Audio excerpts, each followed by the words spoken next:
mtumishi wako mimi Dr. Samia Suluhu Hassan, Rais wa Jamhuri ya Muungano wa Tanzania, na kutunuku nishani ya kumbukumbu ya Muungano wa daraja la pili.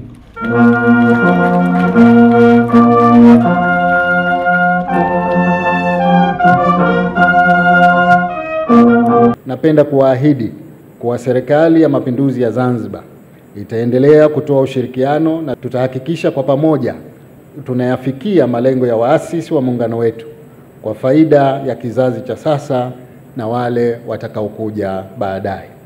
Natumia fursa hii kutoa shukrani na pongezi kwa watu wote walioshiriki katika kufanikisha kuandaa kitabu hiki muhimu kwa historia ya taifa letu.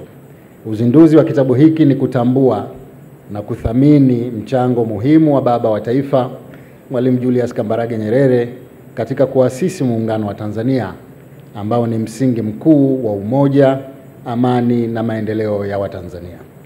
Napenda kutoa pongezi kwako Mheshimiwa Rais pamoja na kwa viongozi wote waliotangulia kwa jitihada zenu za kuhakikisha dhamira njema ya waasisi wa taifa letu hayati Mwalimu Julius Kambarage Nyerere na hayati Mzee Abeid Amani Karume ya kuasisi muungano wetu zinaendelea kudumishwa.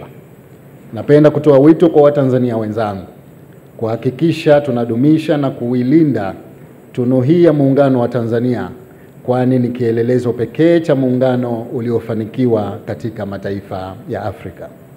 Mheshimiwa Rais na wageni waalikwa, nachukua fursa hii kupongeza kazi kubwa na nzuri inayofanywa ya kuzifanyia kazi changamoto za muungano kupitia vikao vya pamoja vya majadiliano vinavyoshirikisha wajumbe kutoka pande mbili za muungano wetu.